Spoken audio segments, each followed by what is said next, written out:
Hello students, आज हम लोग हिंदी ग्रामर में वाच्य पढ़ेंगे। आप लोगों ने कल पढ़ा था कि काल और वाच्य आपके चैप्टर का नेम था, जिसमें आपने काल तो कल समझ लिया था कि काल 3 प्रकार के होते हैं और उन 3 के कितने कितने भेद होते हैं। ठीक है, हम आपको एक बार रिवाइज करा देते हैं कि भूतकाल आपने पढ़ा था, वर्तमान पढ़ा था, आपने भविष्य पढ़ा था। तो आपने भूत के कुछ पार्ट पढ़े थे, सामान्य, आसन्न, पूर्ण, अपूर्ण, संदिग्ध। ठीक है, उसके बाद आपने पढ़ा था हेतु हेतु मत भूतकाल।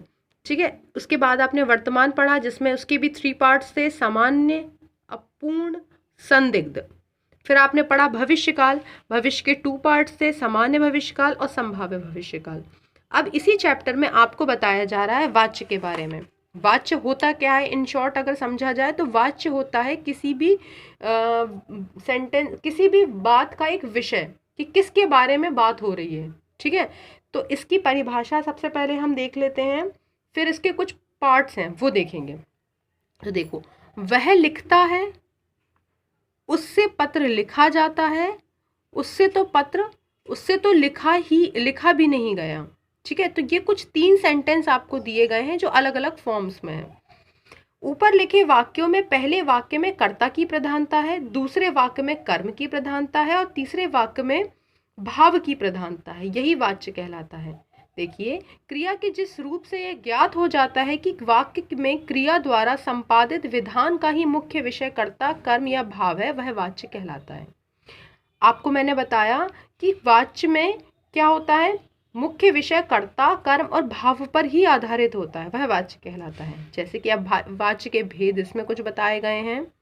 वाच्य के 3 भेद होते हैं, कृतवाच्य, कर्मवाच्य और भाववाच्य। एक्टिव वॉइस, पैसिव वॉइस और इम्पर्सनल वॉइस। अब देखिए, हम लोग देखेंगे इसमें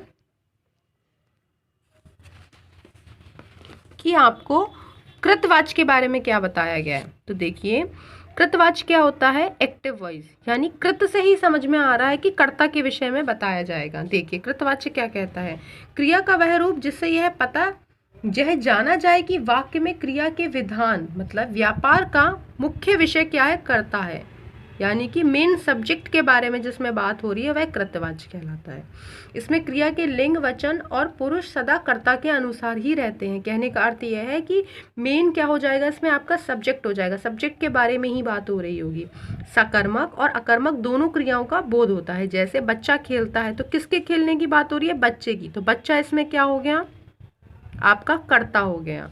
मैं पुस्तक पढ़ता हूँ, पढ़ा किसके द्वारा जा रहा है, मेरे द्वारा जा रहा है ना, तो बात किसके बारे में हो रही है, मेरे बारे में, अर्थात मैं इसमें क्या हो गया, कर्ता हो गया।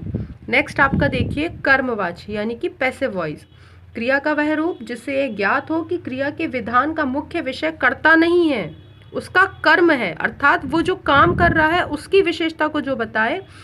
इससे क्रिया के लिंग, वचन और पुरुष कर्म के अनुसार होते हैं। इसमें केवल सकर्मक क्रिया का व्यवहार होता है।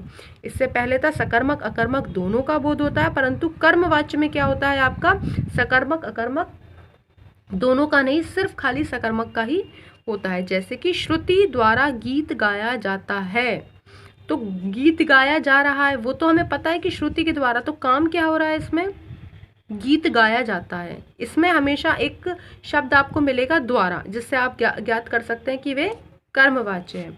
नीतीश द्वारा चाय पी जाती है, तो क्या हो रहा है, किसके द्वारा चाय पी जा रही है, नीतीश के द्वारा। अब है आपका भाववाच्य। इम्पर्सनल वॉइस क्या कहता है, क्रिया के जिस रूप से यह बोध हो जाए कि क्रिया का विधान का मुख्य विषय कर्ता ना होकर, कर्म ना होकर, कर्ता या कर्म ना होकर क्या होता है, उसका भाव, वो हमारा भाववाच्य हो जाता है, जिसमें अकर्मक क्रिया का प्रयोग किया जाता है।